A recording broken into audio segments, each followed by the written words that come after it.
하이, 아이비예요. 그런 질문을 많이 받아요. 윙슛을 하려면 어떻게 해야 하나요? 대부분 어딘가에서 윙슛 베이스의 영상을 보셨거나 어쩌다 알고리즘에 걸려서 제 영상을 보시고 하는 질문들이거든요. 저는 그때마다 누구나 다 배울 수 있다고 말씀은 드리지만 이게 하루아침에 배울 수 있는 건 아니라서 그 과정을 듣고 바로 절레절레 하시는 분들 많이 봤어요. 근데 세상에 쉬운 건 없잖아요. 윙슛을 배우는 것보다도 더 어렵고 대단한 걸 하고 계신 분들이 훨씬 많을 텐데요. 예를 들면 육아? 어쨌든 진짜로 각 잡고 윙슛을 배워보고 싶다 하시는 분들, 윙슛을 어떻게 하면 배울 수 있는지와 어떻게 해야 잘 배울 수 있는지를 알려드릴게요. Send it!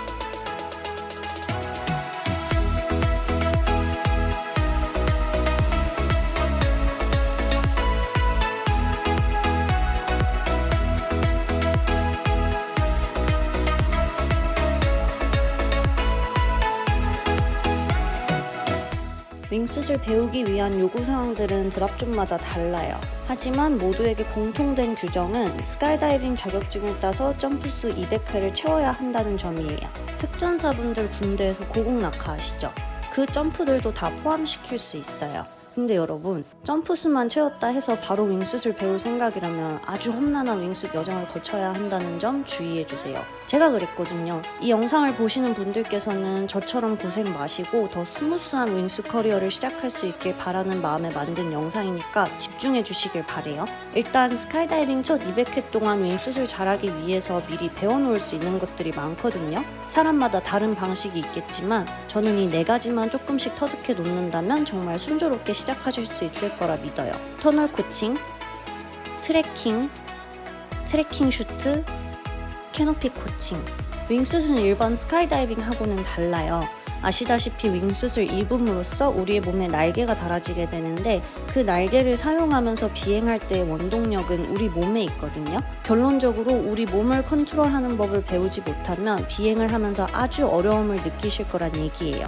근데 보통 하늘에서 점프만 200번 했다고 해서 우리 몸을 컨트롤하는 법을 배우지는 못해요. 그 가장 기본적인 시작은 어디서 하느냐? 터널에서 해요. 터널에서 맨몸으로 내 몸이 바람에 어떻게 영향을 받느냐에 대한 이해도를 키우면 훨씬 수월하게 비행하실 수 있을 거예요.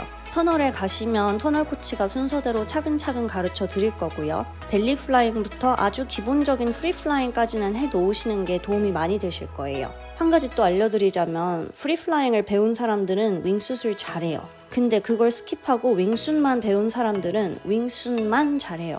윙슛도 잘하고 여러 가지 다 잘하고 싶으시면 무조건 터널 타세요. 터널에서 감을 좀 익혔을 땐 트래킹 점프를 해보세요. 트래킹은 사실 처음에 라이센스 따는 과정에서 하늘에서 아주 기본적인 자세로 배우실 건데요. 이걸 이해하기 쉽게 말씀드리자면 아이언맨처럼 일자로 쭉 쏘면서 진행된 점프인데 처음 하늘에서 배우실 땐 많이 꿀렁꿀렁 하실 거예요. 근데 점차 감을 익히시면 내 움직임이 앞으로 뻗어나가고 있다는 걸 느낄 수 있을 거예요. 트래킹에 어느 정도 감이 잡히고 점프수가 100회 이상 넘었다면 트래킹 슈트를 입고 트래킹을 쏴보세요. 이건 투피스 슈트인데 그냥 보면 힙해요. 똥 싼 바지, 목까지 올라오는 점퍼. 근데 딱 하늘에 갖고 올라가면 맨몸으로 트래킹을 쐈던 때보다 훨씬 더 파워풀한 스피드를 느낄 수 있을 거예요. 윙슛만큼은 아니지만 그래도 윙슛을 하면 이렇겠구나 싶은 느낌이 드실 거예요. 그래서 윙슛 베이스를 하기 전에도 트래킹 베이스를 먼저 하는 걸 권장해요. 자, 그리고 캐노피 코칭. 낙하산에 대한 이해도를 높이는 코칭이에요. 제가 한 가지 잘한 게 있다면 윙슛 배우기 전에 캐노피 코칭을 4번이나 받았다는 거예요. 이게 왜 중요하냐면 낙하산의 종류에 따라서 착지법이 조금씩 달라지거든요. 근데 윙슛용 낙하산은 일반 낙하산보다도 특히 더 달라요. 소재도 다르고 모양도 달라요. 착지할 때 브레이크를 잡는 타이밍에서 더 큰 차이를 느끼실 거고요. 이 타이밍 잘못 잡았다가 발목 부러지는 경우 굉장히 많습니다. 게다가 윙슛은 비행을 하다가 내 위치를 놓쳐서 드랍존이 아닌 다른 곳에 착지하는 일도 흔히 있거든요. 그게 폭신하고 넓은 흙밭이면 상관없는데 좁은 차도라든지 나무가 많은 좁은 산책로라든지 어디가 될지 몰라요.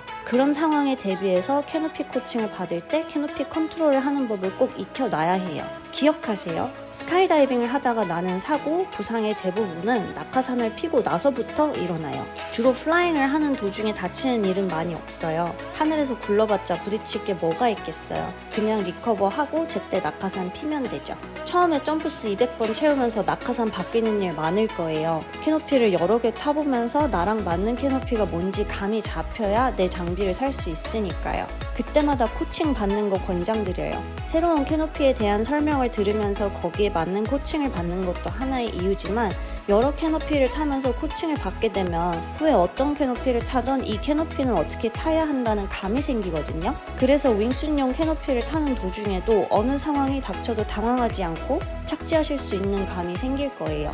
그러니까 꼭 제발 꼭 캐노피 코칭 받으세요. 발목 한번 부러지면 적어도 6개월은 쉬어야 해요. 시간 아깝게 다치실 거예요. 스카이다이빙 200번 하는 것도 비싼데 뭔 놈의 코칭을 이렇게 받냐 생각하실 수 있어요. 근데 여러분, 스카이다이빙만 200번 하면 아는 거 아무것도 없어요. 그때까지는 그냥 스릴만 즐기는 아드레날린 중독자일 뿐이에요. 여러분의 목적이 그냥 윙수트 한번 입어보는 거라면 점프수 200번 채워서 한번 해보시면 돼요. 말씀드린 것처럼 누구나 할 수는 있어요.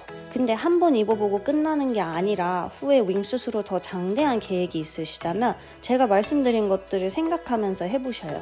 도움이 될 거예요. 저의 윙수 첫 시작이 어려웠다고 해서 그 전에 했던 첫 200번 동안에 그저 재미로만 했던 점프들을 절대 후회하진 않아요. 진짜 즐거웠으니까. 아무것도 모를 때 처음 접해보고 처음 만나보는 친구들하고 더없이 행복한 시간들을 보냈고요.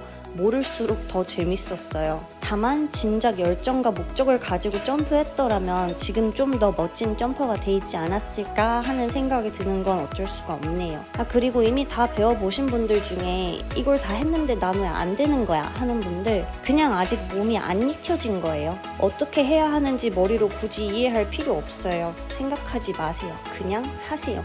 터널 코칭도 계속 받으시고 윙슛도 계속 하세요. 감을 잡아야 몸이 따라와요. 안 되면 될 때까지 해보시면 돼요. 결국 되니까. 한국에서 윙슛 하는 사람들이 더 많아졌으면 좋겠어요. 우리 나중에 코리안 비그웨이 한번 해봐야죠. 그때까지 저는 계속 비행하겠습니다. See ya!